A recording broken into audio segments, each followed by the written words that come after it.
Alkar mugituz egingo dugu. Euskereak ez dau mapan leku zabalik hartzean. Ez dau ozeanoaren urdin kolore dizdiratsurik erakusten. Alan dabe, haizearen epelak eder ekartzen dau. Arnasea euskeraz hartzen dugunean. Bueno, izan da purtsu bez zarratea, ez da? Brotxe bategaz zarratea Euskaraldiko saioaldi guztia. Eta, bueno, pentsau dugu, leloa erabiliz, elkar mugituz, arteako erakunde eta elkarte desberdinari konbidapena emotea. Batu gara, sensibilitate ideologiko desberdinak, sensibilitate sozial desberdinak, eta uste dut hori dela polita, ezta? Danak bat egin dugu euskararen alde.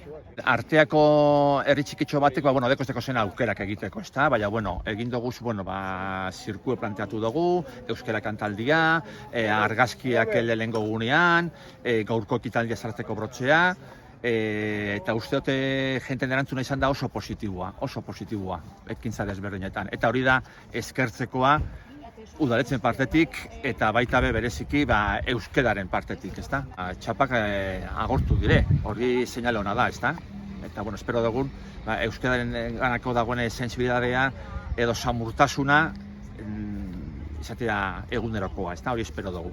Eta euskara dugula hurbiltzen gaituena eta baita gure bihotzak barriztuta samurtzen gaituena baita egin deiguntanok euskeraz. Kontsumitu euskerea, kontsumitu euskeraz. Alkar mugituz gero egingo dugu. Mila esker gaur, bihar, etzi damu, euskeraz egoteagatik.